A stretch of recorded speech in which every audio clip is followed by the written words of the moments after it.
միլիարդատերի ցանկ կա, իրանք ամեն տարի իրենց վաստակած գումարի ուղիղ կեսը նվիրաբերում են մարդկությանը։ Հոգին գիտի ինչի համար է գալիս այս աշխարհ։ Ինչու է այդ մարդկանց տրված տաղանդ, բայց շատ ժամանակ այդ տաղանդը օրինակի համար գումար չի բերում նրանց։ Այնտեղ որտեղ որ կա էմոցիա, գիտակցությունը զիջում է։ Բարև ձեզ, ես Ալյոնան եմ։ Հաճախակի մի հարց ենք լսում. ով եմ ես, ինչու եմ եկել, եւ այդ հարցի պատասխանները չենք գտնում։ Այսօր խոսելու ենք առաքելության մասին։ Եվ մեր հետ այսօր զրուցելու է հոգեբան, աստղաբան, վեդեական թվայնագետ Լիլիթ Ալեքսանյանը։ Լիլիթ Ալեքսանյան, ես ձեզ շատ եմ սիրում։ Այսօր խոսելու ենք ամենահաճելի բաներից մեկի մասին, կարծում եմ շատ պոզիտիվ գիծ է, մարդու առաքելությունը։ Ինձ թվում է առաքելության մեջ վատ բան չկա, չէ՞, չի լինում լավ եւ վատ։ Յուրաքանչյուր իր առաքելությամբ է գալիս այս երկիր մոլորակ եւ ինչպես տեսնում ենք, որ մեկը գալիս է ուղակի մարդ բերի այս աշխարհ, մեկը գալիս է սեր տարածի, մեկը ուսուցիչ լինի, մյուսը մարդ սպանի, դա էլ է առաքելության մի կետ, քանի որ միգուցե շատերի համար սա կարա պարանորմալ ինչ-որ երևույթ թվալ, բայց իրականում աստրալում եւ էզոտերիկ գիտելիքների մեջ դիտարկվում է այսպես, որ հոգին գիտի ինչի համար է գալիս այս աշխարհ, հիշում է ամեն բան եւ երբ որ մարդը սկսում է գիտակցությունը, այսինքն կանգնել, քայլել, հաղորդակցվել, բնությունը բերում է մեզ զրոյական կետ։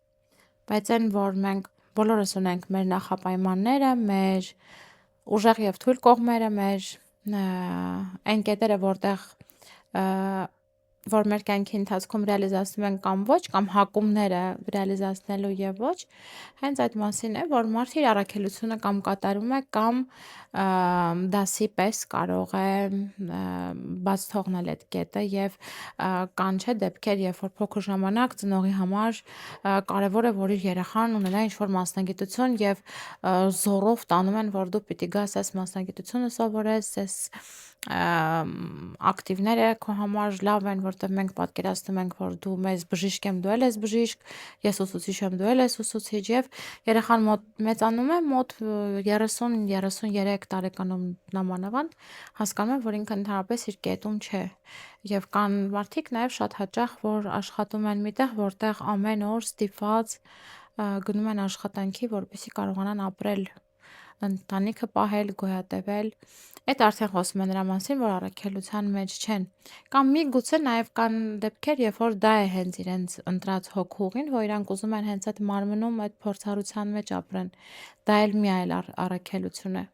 Պատմությունը եւ աշխարհի պատմությունները մեզ հաճախ ցույց են տալիս, որ բոլոր իրենց կերտած շատ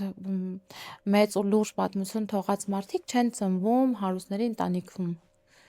որտեղ կա այդ առաքելությունը կատարելու առաջադրանքները, այդ որպես այդպեսին շատ ավելի մեղմ են։ Այն մարդիկ, ովքեր որ կերտել են իրանց, միշտ շատ ծանր կարմայական ճանապարհով են հասել այդ կետին, որ պատմությունը հիշում է նրանց հազարամյակներ, դարեր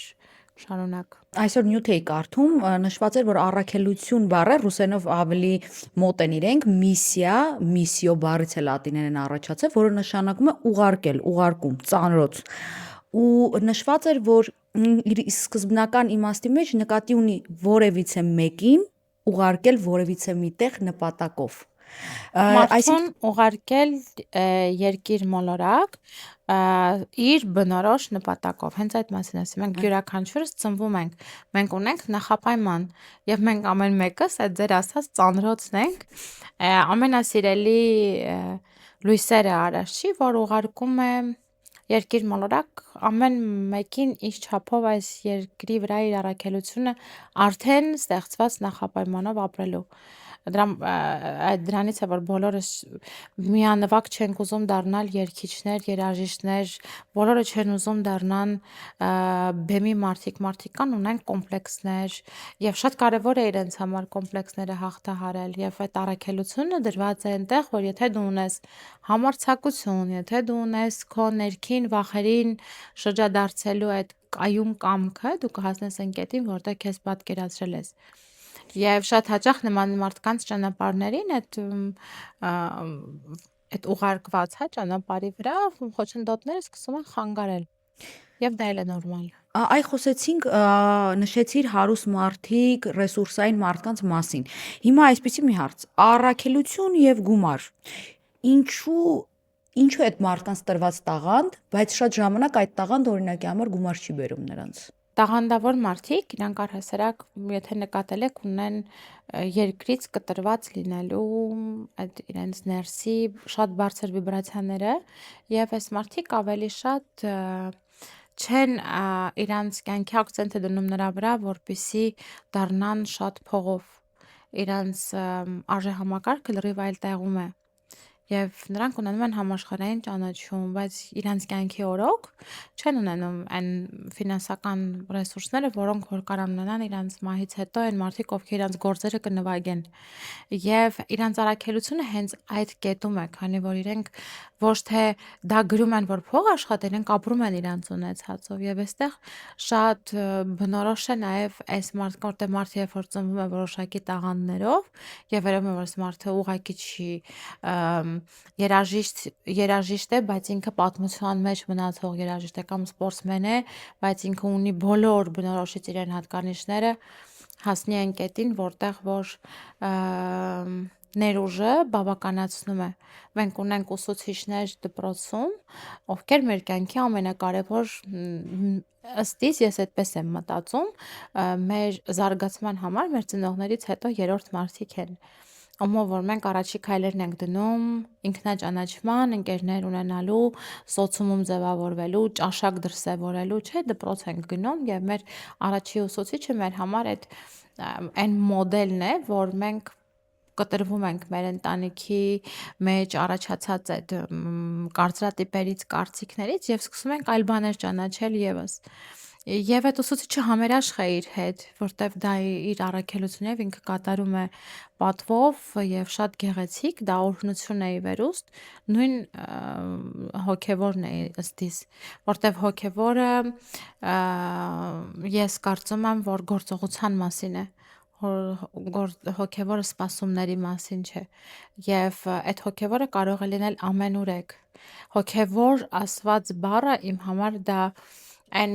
հոգեվորականը չէ կամ հոգեվոր որպես այդպեսին, որ դու ապրում ես ինչ որ սկզբունքներով կամ արգելքներով քեզ համար։ Հոգեվորը դա բացարձակ շատ ունիկալ գործողություններ են, որոնք որ մարդը դրսևորում է իր կյանքը եւ դիմացինի կյանքը անտարբերության չմատնելով։ Դա է համար հոգեվորը։ Այսինքն այսպեսի մի հատ հարց։ Կարող է մարդը լինել հոգեվոր, բայց միաժամանակ նա ցանկանա ճանաչում, գումար, ռեսուրսներ։ Տեսեք, առհասարակ փողը համարվում է փոխակերպման էներգիա եւ իր մեջ էներգետիկ շատ ուժեղ վիբրացիաներ ունի։ Դա միակ էներգիան է, միակ էներգիաներից է, որ բոլորը տեսնելուց ուրախանում են։ Եվ չեն ուրախանում այն դեպքում, երբ որ դրանից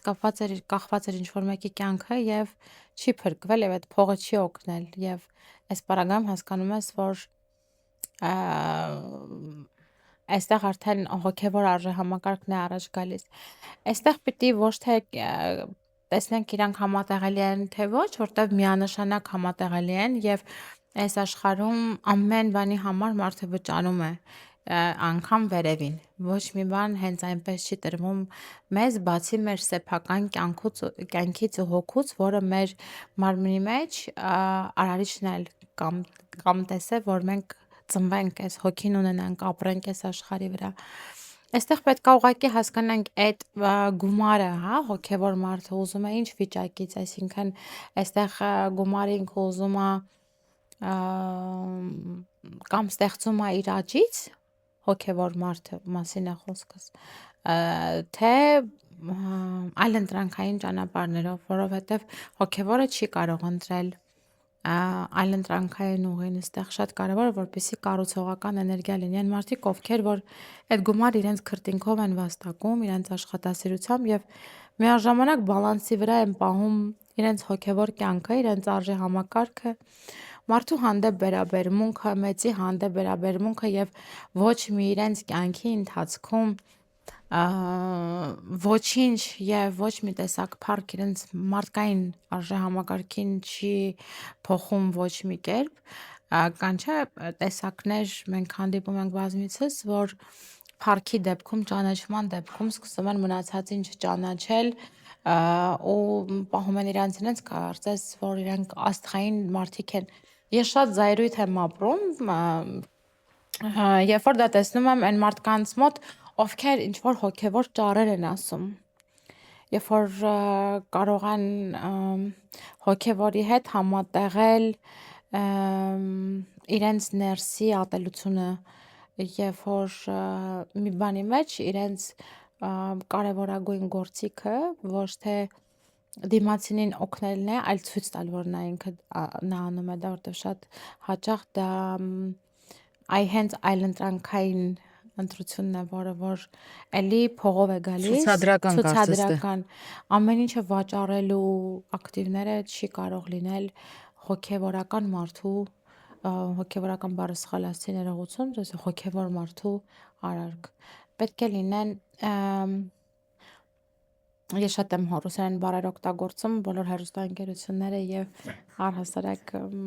մեն մարդիկ, ովքեր որ ինձ հյուր են հրավիրում, գիտեն, բառեր կան, ես հայերեն չգիտեմ։ Եվ ինձ թվում է, որ դա նորմալ է։ Լիլիթ ջան, ձեր տարբերակում Կա այդպես շատ կարևոր բառ, это безусловность։ Հոգևոր մարդու համար իր առանց պայմանների։ պայմանը պիտի լինի իր անձը, իր առաջ, իր առաջադրանքը։ Եվ հոգևոր մարդը հենց ավելի շատ են ունենում հիմա, եթե խորանակ ուսումնասիրեք շատ հարուստ մարդկանց կյանքեր, ովքեր որ ֆինանսապես կայուն են, իրանց մոտ առաջին հերթին դրված է հոգևոր զարգացումը, իրանց ընտանիքների երեխաների, իրանք իրանց կյանքն են ապրում։ Առիլևս մենք չենք ծառայում բրենդիզմով ինչ որ մեկին զարմացնելու, այդ քաղքենի վիճակներին կամ ցուցամոլություն անելու, գիտելիքներ ցույց տալու, որոնք չենք տիրապետում։ Արեստացին ճանապարհով հիմա գիտենք, որ ամեն ինչ գրելը ցույց տալը շատ հեշտ է։ Այդ արեստական բանականության շնորհիվ ինչ որ երևույթներ են ցույց տալիս, որ կողքից նայում ես, մտածում ես, այս մարդը ինչքան լիքը մարդ է։ Եվ երբ որ պրպտում ես ներսը նայում ես, զգում ես, որ դա ինքը չի։ Դա մի հատ կապսուլա է, որ կառուցել է այդ ձուն եւ դա ոնց որ յուրաքանչյուր հղիություն մի օր պայթելու է եւ մեջից պիտի մի բան ծնվի։ Շատ հաճախ այս դեպքում հոգևորը խառնում են հենց այլ բանին սկսում են մատուցել եւ շատ հաճախ ծնվում է մահ։ Այդ մահը կարա լինի ամեն տեսքով։ Եվ ոչ մեկս դրանից ապահովագրված չենք, բնականաբար եւ բոլորի կյանքում լինում են այդ փոթորիկները։ Ամեն դեպքում ես կարող եմ ասել, որ հենց ֆինանսական հաջողությունը գնում է այն մարդկանց մոտ հիմնականում, ովքեր ես խոսում եմ հոգևոր մարդկանց մոտ գնացող, ոչ թե այն մարդկանց, ովքեր կապ չունի ճանապարհը կարևոր է վերջակետը, թե ես ինչ ստացա եւ ում վրայով անցա, որ դա ունենամ, այլ այն հոգևոր մարդիկ, ովքեր որ ստեղծում են ֆինանսական կայունություն, այս մարդկանց մոտ երբեք չի զրանում ֆինանսները։ Այսինքն գնալով սերունդները սկսում են դա ապրել, քանի որ դրա մեջ կա բացարձակ սեփական էներգիայի եւ աշխատասիրության դրսեւորում։ Իրականում ես չեմ կարող ասել հոգևոր մասով Բիլ Գեյթս կամ Ուորեն Բաֆեթ միլիարդատերերը, որոնք որ իրոք միտում ունեն, իրանք ես նյութ էի կարդում, որտեղ նշված էր միլիարդատերի ցանկ կա, իրանք ամեն տարի իրենց վաստակած գումարի ուղիղ կեսը նվիրաբերում են մարդկությանը, այսինքն ամեն տարի ու իրանք կրկնապատկում են իրենց ունեցվածքը։ Երևի թե հենց այս դա մասին հոգևոր քայլերից մեկն է, որտեղ հոգևոր մենք մեր հաղորդումներից մեկի ժամանակ հարցում ենք, եթե հիշում եք, հա, հոգևորը ինչի մասին է։ Հոգևորը դա գործողության մասին է, սեփական եսից չդավաճանելու մասին է։ Հոգևորությունը չբամբասելու, ուրիշինը չվերցնելու մասին է։ Ուրիշինից չգողանալու մասին է։ Սրտացավության մասին է, անտարբերության մասին չէ։ Հոգևորությունը դա միայն աղոթքը չէ, որտեվ մարդ կարող է աղոթել եւ ես շատ եմ հանդիպել այդ մասին եւ ունեմ այդ համարձակությունը բազմիցս եթերների ժամանակ եւ երբ որ հյուր եմ ասել, մտնում են նույն տաճարը, նույն աղոթքը անում են, հետո դուրս են գալիս այդտեղից ու ամենավատ գործերն են անում հենց այն մարդիկ, ովքեր որ արհեստածին ցույց են տալիս իրենց կողմից Աստծուն ծառայություն, որ իրենք հավատացյալ են։ Հավատքը կարելի է լուրել, դրսևորել, կարելի է գնալ այդ ուժի կենտրոնի տաճարի բակը մաքուր պահել, եւ մենք համատարած այդ երևույթների մեջ ենք, որ այդ հոգևորը շատ են խառնել լիքը այլ տեսական երևույթներին եւ այդպես են դրսևորում իրանց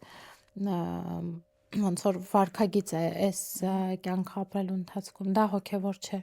Հոգևորը գործողություն է, երբ որ դու քննադատ չես, քննադատ ես ինքդ քո հանդեպ այսօր, թե երեք ինչ կարող ես անել, որ չես արել, եւ այսօր անես դա, քննադատությունը պիտի լինի այդ կետի մեջ միայն։ Մենք կարող ենք ունենալ զայրույթ ինչ որ երևույթների նկատմամբ եւ մեր համար դա լինի ընդունելի կամ ոչ, այդ մասին խոսենք կամ ոչ,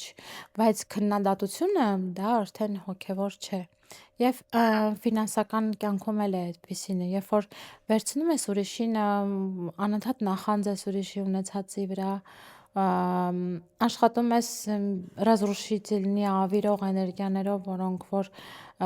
մարդու կյանքը ճնշում են, չէ, կան մարդիկ, ովքեր աշխատացնում են մի քանի հոգու, հետո իրենք որոշում են, որ գողանան այդ մարդկանց ունեցածը, վերցնեն իրանց, ինչը որ շատ կատարվում քաղաքականության մեջ։ Հետո երբ որ ուսումնասիրում ես այս մարդկանց կյանքը, ոչ մեկը երջանիկ չեն։ Այդ մի շրջանն է, իրանց տրվել է փառք, որ իրանք պիտի բալանսը պահելով աճեն։ Այդ փառքի տակ չեն կարողանում ապրել, այդ հենց բալանսը պահեն եւ վերջում պարտվում են այն ամեն ինչն էլ ինչ որ ունեին։ Դե հիմա այսպիսի հարց։ Կարծես թե մենք հասկացանք, որ գումարը հիմնականում դա եւս մի միջոց է, գործիք է։ Բայց կան մարդիկ, որ օրինակ իրանք ուժեղ են, փորձում են ինչ-որ բաներ անել, բայց ունեն ֆինանսական բլոկեր։ Ինչի՞ց է դա կախված այդ բլոկերը։ Ֆինանսական բլոկերը այդ ավելի շատ ընկետերի մեջ է։ Տեսեք, եթե մարդը ուզում է լինի ֆինանսապես ինչ որ մի կետում ու պատկերացնում է իրան շատ հարուստ մարդ, ուրեմն ինքը պոտենցիալ ունի այդ կետին հասնի։ Բնությունը շատ հաճախ մեր հետ խոսում է ինտուիցիայի այդ ներքին ձայնի տեսքով, որ ես կարող եմ լինել այստեղ։ Եթե մարդը, ես հիշում եմ դեռ ուսանող տարիներից մի դասախոսություն ունենք, որտեղ բացատրում էր այս կերպ, որ եթե դու փոքր ժամանակ խաղացել ես թագու դերը եւ պատկերացրել ես այդ թագը քո գլխին, այսինքն դու ունես բոլոր պոտենցիալները քո կյանքում, դառնալու այդ թագուհին, նո բարեսողի իմաստով չեմ ասում, այլ երևույթը հա ձևավորել քո կյանքն ես, որ դու հենց այդ մարդն ես, այդ կերպարն ես, այդ պոտենցիալը քո ներսում կա։ Եվ նույնը այն ժերտվայի, այն զոհի կարգավիճակ, այն երբևիցե չունեցող ժլատ մարդկանց մասին է խոսքս, երևույթները, որ մարդը անդադ ուզում է պահի իրան։ Ինքը հավաքում է այդ ունեցածը ֆինանսա, բայց դա էլ է բլոկերի մասին, ունի ամեն ինչ, ունի ֆինանսական շատ ստաբիլ եկամուտ, բայց հավաքում է, չի վայելում, չէ՞, այտենց պահում են, որ չտան ոչ մեկի հետ, չկիսեն դա էլ է բլոկի մի տեսակ, եւ սա ավելի շատ ինքնադրսերվում է վախից, որ ինքը կվախենա, որ կավարտվի։ Սա արդեն աղքատի հոգեբանություն է, եւ սա էլ է բլոկի նման։ Այստեղ շատ կարևոր է աշխատել այդ ինքնարժեքի հետ, երբ որ մարդիկ աշխատանքը կատարում են, բայց վախենում են գինը ասեն եւ մտածում են, որ կամ իրանց գինը, որ ասեցին, կամ բարձր կդատեն իրանք այդքան չկան, կամ միգուցե իրանց արժեք, իրանց գիտելիքները չի համապատասխանում դրան, իրանք ինչ որ բան են փոխել, կամ ճիշտ հակառակը գերագնահատում են այդ երևույթը որպես այդպեսին, բայց այստեղ էլ չունեն համարձակություն։ Ինքնարժեքը եւ գումարի քո աշխատելու չափը կարելի ասել պետքա բալանսի մեջ լինի։ Միշտ, երբ որ մարդը ունի ինչ-որ չափաբաժին, կան մարդիկ, ովքեր ունեն սպეციფიկ ակտիվներ եւ դրանք դրսեւորվում են եւ հիմնականում դա 90% ավելի մարդկանց մոտ է։ Կան մարդիկ, ովքեր նայում ես ակտիվներին եւ հասկանում ես, որ մարդը երկրներից որի վրա ուզի կարա ապրի։ Եվ կան մարդիկ, ում որ մենք կարող ենք մեր երկրում էլ հանդիպել, երկրից դուրս չեն եկել ամբողջ կյանքի ընթացքում։ Բայց խնդիրը նրանում է, որ իրանք չեն էլ ուզել դուրս գան։ Այսինքն մարդիկ, ովքեր որ ընտրել են մի մասնագիտություն, դրա մեջ մնացել են իրանք ֆիզիկոս են, իրանք դասախոսներ են, իրանք այդ պատվի համար են եկել այս աշխարհ եւ իրանք համար այստեղ հարցը իրենց անունը թողնելն է, որտեվ կարևոր ուսուցչի, որպես կարևոր ուսուցչի ծերունների կյանքում։ Եվ այս մարդկանց համար, թե իրանց ինչքան կվարձատրեն, այդքան էլ կարևոր չէ։ Իհարկե, իրանք կուզեն սիրուն ապրեն, բայց մենք չենք տեսնի, չէ, դպրոցի ուսուցիչներ, որոնց նո հույս ունեմ, որ շատ տեղերում դա նաև մեր երկրում կփոխվի վերջապես, որ հասկանան, որ մեր կյանքի ամենակարևոր մարդիկ են եւ պետք է ամենաշատը վարձատրել եւ ֆինանսավորել այդ մարդկանց, ովքեր որ մեր երեխաները, որ մեր մեջ գիտելիքներ են դնում։ Այս պարագայում ինքը չունի ֆինանսական բլոկեր եւ իրենքը համերաշխ է իր հետ, ինքը ծնվել է այդպեսինը։ Բայց կան մարդիկ, ովքեր առավոտից իրիկուն դրսում իրանց ժամանակը սպանում են ինչ-որ խաղեր խաղալով, տղամարդկանց է վերաբերվում խոսքը։ Կանայք, ովքեր որ այդ ժամանակը, որը ամենակարևորն է, սպանում են ուրիշների կյանքը ապրելով, կառավարելով, այդպես սերնդեսերունդ փոխանցվում է դա եւ երեխան էլ տեսնում է մայրը, որ ոչ մի բան չի անում, իր կյանքում իր առօրյայում ինքն էլ այդպեսին է։ Եվ այդ հայլիանման կրկնությունն է, երբ որ պատմությունները կրկնվում են, իրանք նաև կարան փոխանցվեն ծնողից երեխա եւ բլոկերն էլ նույնը, երբ որ ծնողը երեխային ասում է դա մեր համար չի, դա քո համար չի, դա հարուստների համար է, դու չես կարող Կամ էս դա տրված չի։ անել, այ բլոկեր են ձևավորվում երեխայի մոտ։ Դրա համար եմ ես ասում, որ շատ հաճախ եմ այդ մասին խոսում, մենք ապրում ենք հիվանդ հասարակության մեջ, բայց այդ հիվանդ հասարակությունը ոչ թե դիտարկվում է որպես վիրավորանք, բարիս ուղիղ իմաստով, այլ հիվանդ նրա այն առումով, որ մենք սկսել ենք կաղել այն կետից, երբ որ փորձել ենք մեր ընտանիքներից եւ ինքներս էլ փոխանցել մեր երեխաներին այն համակարգը, որտեղ որ բլոկավորում է մեր կյանքի համար կարևոր ընտրություն եւ որոշումներ կայացնելու ֆակտորը, ինչն էլ որ տանում է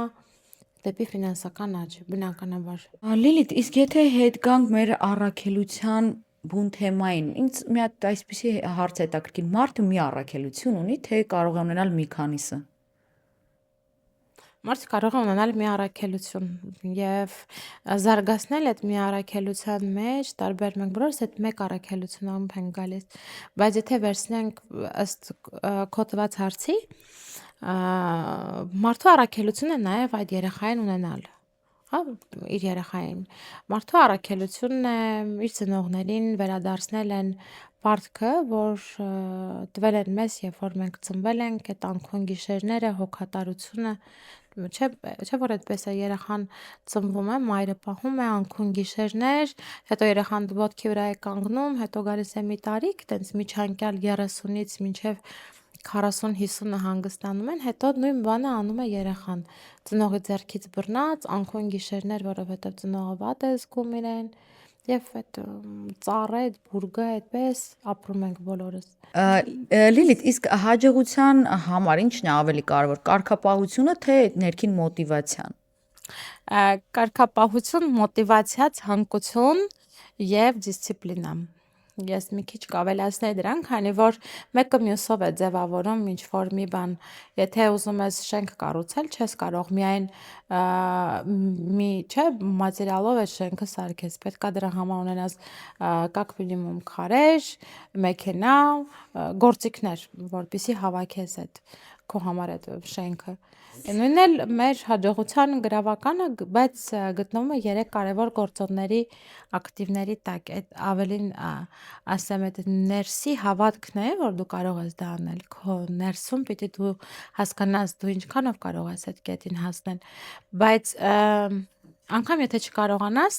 ուրեմն քեզ դա պետք էր նրա համար, որպեսզի դու գաս այն կետին եւ շոշափես եւ քո գիտակցությունը տեսնի, որ դու այդտեղ պետք չլինես։ Այսինքն բավորների սահմանում մեջ չենք ապրում։ Մարդու հոգին ինչ ուզում է, ինքը պետք է այս կյանքում դա ապրի ունենա։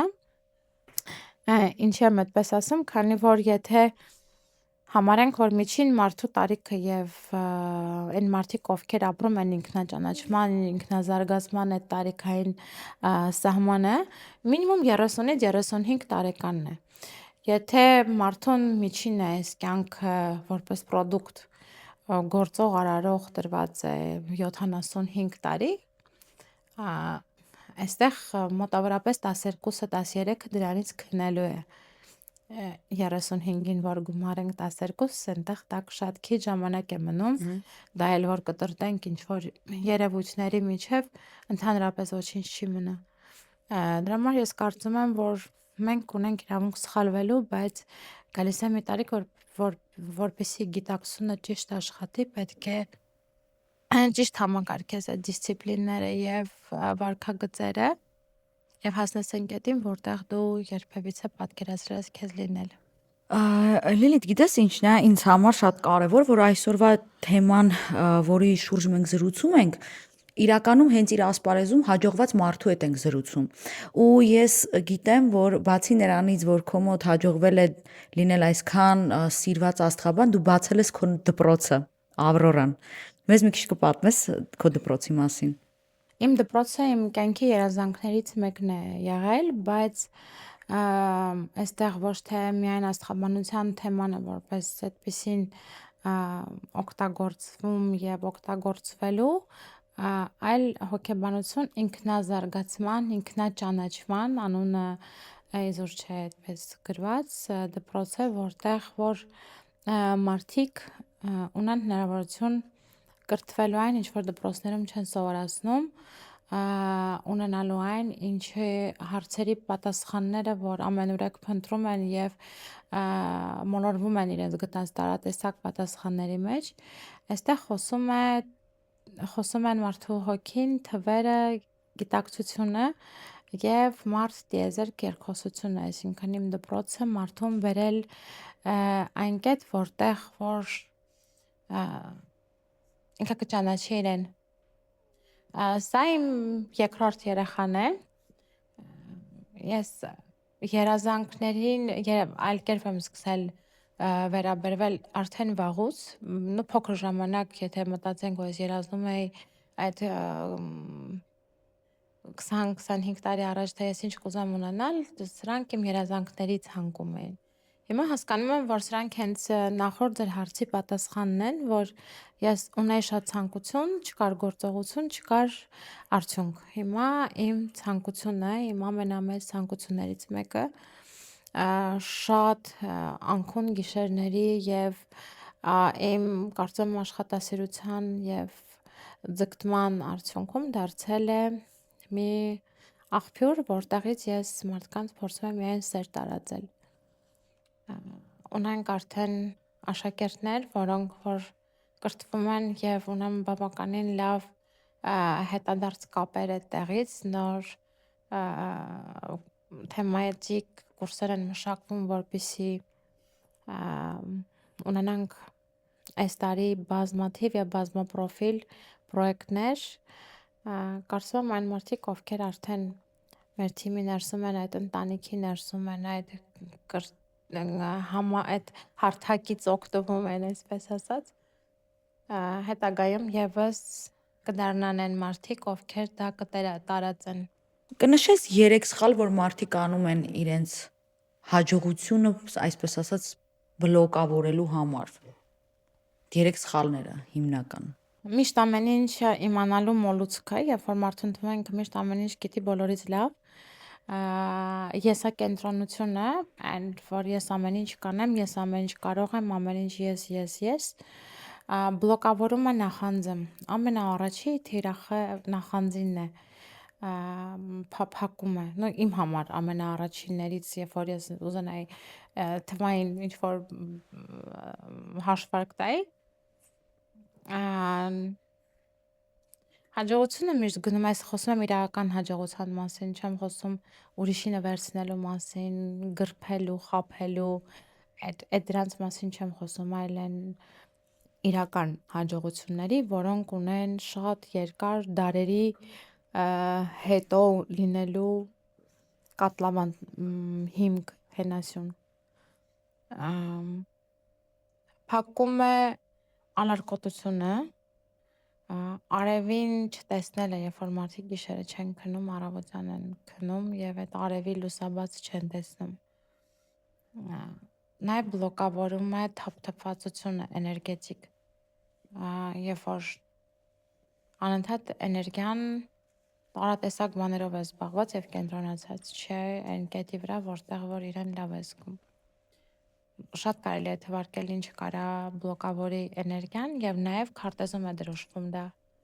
բլոկավորված է արդյոք թե ոչ, թե ինչն է բլոկավորը, որտեղ մարդիկ կան ունեն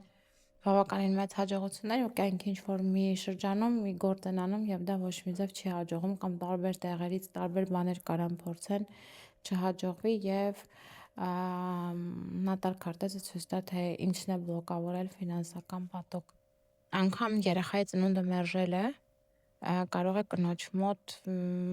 այդ ֆինանսական պատոկ կանգնացնել։ Լիլիթ, երբ ամեն մեր զրույցներից հետո մի հատ հարց եմ ուզում քեզ ուղղեմ։ Դու աշխատում ես տարբեր մարդկանց հետ, ես պատկերացնում եմ ամեն մեկը տարբեր հոգեվիճակներով, տարբեր տրամադրություններ, խառնվածքներ, ու ինձ մի բան է հետաքրքիր, երբ դու աշխատում ես այդ մարդկանց հետ, դու ինքդ էմոցիոնալ այդ այրումը ինքդ քեզ ինչպես ես բլոկավորում դա, որ քեզ դա չլինի, ինչպես ես պաշտպանվում։ Աշխատելու ժամանակ սահմաններ եմ գծում իմ ու այն այցելուի միջև, բարեբախտաբար շատ է զտվել եւ մարդիկ ցել են գիտակցել, որ իմ մասնագիտության պետք չի դիմել միայն խնդիրների եւ ծանր հոգեվիճակի դեպքում, գալիս են շատ տարատեսակ մասնագիտություններ ունեցող մարդիկ բիզնեսմեններից մինչև երիտասարդներ, ովքեր ուզում են մասնագիտություն ընտրեն իրենց համար եւ կողմնորոշման խնդիր ունեն։ Հիմնականում ես աշխատում եմ պաշտպանվել, նախ չեմ պաշտպանում որպես այդպեսին, քանի որ այդ սահմանազատումը իմ մասնագիտական գործունեության ժամանակ աշխատում է միայն իմ գիտակցությունը։ Եվ դրա համար էլ շատ հաճախ բարդ է լինում ինձ աշխատել իմ մտերիմ մարդկանց հետ, քանի որ ես չեմ կարողանում սիրել կիսատ եւ այս դեպքում որպես մասնագետ կարող եմ թերանալ, քանի որ շատ պետք է աշխատի իմ գիտակցությունը, բայց անգամ այդ դեպքում հնարավոր է սահմանազատվել, քեզ դնել այն կետի մեջ, որտեղ դու աշխատում ես, կապ չունի դա մայրդ է, եղբայրդ թե ընկերդ։ Եվ այս սահմանազատման արդյունքում շատ ավելի մեծ արդյունք ենք ունենում, քանի որ այնտեղ որտեղ որ կա էմոցիա, գիտակցությունը զիջում է։ Չեն կարող լինել մի բալանսի վրա, որտեղ էմոցիան միշտ իր վիբրացիաներով ավելի համարձակ է, ավելի ուժեղ է։ Երբ որ մարդուն ասես, գիտես, դու մի ամսվա ընթացքում, եթե անես այս 3 գործողությունը, ինքը դեռ չի անում այդ գործողությունը, կունենաս մեծ հաջողություն։ Ինքը չի հավատա քեզ, ոչ մի վիբրացիա չի տա դրան եւ կմտածի, որ ինչ որ մի բան ասեցիր, որ իր համար դա ոչ մի այ բենարանի գրքում գրված չի։ Բայց երբ որ մարդուն ասես զգուշեղի մի ամսում կարող է հիվանդանաս, շատ վիրուսներ են եւ մանավանդ իմ դեպքում։ Միամս վիտամին։ Մանավանդ իմ դեպքում, եթե հանկարծ sense ինչ որ մի բառը սխալ ասես եւ մարդը տեղ էմոցիա զգա կամ դեմքի արտահայտության մեջ իրան թվա, ինքը մտածի եւ հորինի մի հատ պատմություն, որ դու ինչ որ բան էիր ուզում չասեցիր, որտեվ շատ հաճախ իմ մոտ ուրիշ զապրոսներով են գալիս այլ բաներ հասկանալու։ Չգիտակցելով, որ դրանց պատասխաններ չունեմ եւ չեմ կարող իմանալ եւ իմ դեմքի արտահայտությունից միգուցե դա զարմանք է, միգուցե վրդովմունք է ներքին, մտածում են, որ ես ինչ որ մի ձև, ինչ որ մի բան եմ թաքցրել կամ դրա մեջ կար վատ բան, այ հիմա իմ մոտ հարցը առաջացել քո անձի հետ կապված, կարող եմ տալ։ Իհարկե։ Այ տես, հիմա Քանի որ այս մեր մտերիմների համար բացահայտում չի, բայց կարծում եմ այն մարդկանց համար, ովքեր մեզ առաջի անգամ են քեզ տեսնում, դա բացահայտում կլինի եւ երևի թե կմտածեն, կվելուծեն, որ սա եւս Լիլիթի համար հատկանշական է եւ իզուր չի, որ այսպես է ընտրել, որ ես ու դու ծնվել ենք նույն օրը, նույն ամսին, նույն տարին։ Այո։ Այո, եւ տարբերությունը ընդամենը 12 տարին է, բայց Նույնիսկ տարվա Ժամ- նշանը նույնն է։ նույնիսկ տարվա նշանը նույնն է, նույն ժամերի շատ քիչ տարբերությամբ։ Բայց ինչքան տարբեր ընտանիքներում ենք, ինչքան տարբեր նախասիրություններով, տարբեր ճանապարհներով, հա ես քո տարիքում լրիվ ուրիշ կետում եի, դու հիմա այս տարիքում նստած ես արդեն իմ առաջ ու շատ սիրուն հաղորդում ես վարում։ Շնորհիվ։ Դու որտեղ ես տեսնում այդ քո առաքելությունը։ Գիտես,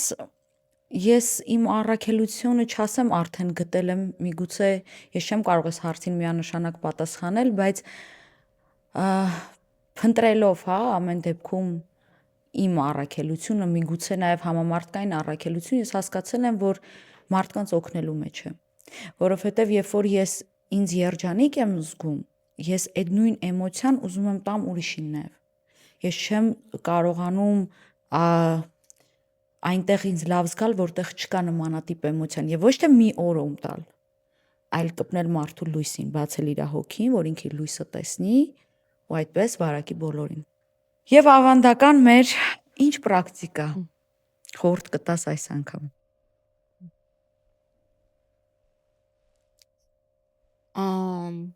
Այլի շատ գործող պրակտիկա է եւ խորհուրդ կտամ հետեւյալը։ Վերցնել թուղթ ու գրիչը եւ գրել մի նպատակ, որտեղ մարդը ուզում է հասնել։ Եվ դրա համար իրան ինչ է պետք ամենաառաջինը, հա, շարժիչ ուժը որն է այդ նպատակին հասնելու համար։ Ինչ է ուզում ստանալ ամենավերջում, այսինքն նպատակի ցանկությունից հետո պիտի լինի այն կետը, թե ինքը ինչ է ուզում ստանալ։ Ոչ թե ճանապարհը ոնց է հասնելու այդ կետին, որ ստանա, այլ սկզբից նպատակը, հետո ինչ է ուզում ստանալ։ Հետո գործիքներ, թե ինչ է պետք դրա համար, որ նա ստանա այդ նպատակը, մարդիկ, ընկերներ, ռեսուրսներ, միգուցե ֆինանս, որտեղ է իր ներսում տեսնում այդ նպատակի կարևորությունը եւ ինչի համար է իրեն պետք այդ նպատակը։ Վերցնենք, ես ուզում եմ նոր բնակարան ու հաջորդաբար արդեն գրում եմ, ինչպիսի բնակարան եմ ուզում, ինչպես կարող եմ դա Ինչպիսին է ստանալ։ պիտի լինի այդ բնակարանը։ Ահա։ Այսինքն արդյունքը, քո ուզածի արդյունքը, ինչ որ դու ուզում ես, իրան տեսնես արդեն, եթե դու իրան կառուցած կամ գնաց լինեիր։ Եթե քո գաղափարի մեջ կա մի հատ այնց մեծ առանձնատուն, որ ոչ ֆինանսական ռեսուրսներ ունես հիմա, ոչ աշխատանք դա համապատասխանում, այդ արդեն դու գրել ես ուրիշի ցանկությունը, դա քոնը չի։ Եվ այստեղ արդեն չկա մոտիվացիա եւ այստեղ քայլ չի արվելու։ Մենք միշտ պետք է մեր ցանկությունների եւ նպատակների եւ իրանց տեսած արդյունքի մեջ էլ հասկանանք, որ մենք հենց հիմա կարող ենք այդ կետին հասնել։ Միգուցե այդ առանձնատանը դու կարող ես հասնել քիչ ավելի ուշ, բայց պիտի մեր ցանկությունները եւ վերջնարդյունքը համապատասխան լինի նրան, թե մենք արդյոք համապատասխանում ենք այդ էներգիային, ունենք այդքան ռեսուրս, որպեսզի հասնենք այդ կետից բե կետը։ Եվ սկսել դրա համար գործիքներ փնտրել, թե որն է տանելու նրան իհարկե այն սահմանի մեջ, որը դու ունես արդեն, կամ հասկանում ես, որ կարող ես ունենալ այս ժամանակաշրջանում։ Սիրելի հետևորդներ, մեկնաբանություններում նշեք, թե ինչն է ձեզ մոտիվացնում եւ կարող եք Լիլիթ Ալեքսանյանին հարցեր ուղղեք, ինքը կպատասխանի 5 ամենահետաքրքիր հարցերին։ Շնորհակալ եմ Լիլիթ այսօրվա համար եւս։ Ես եմ շնորհակալ։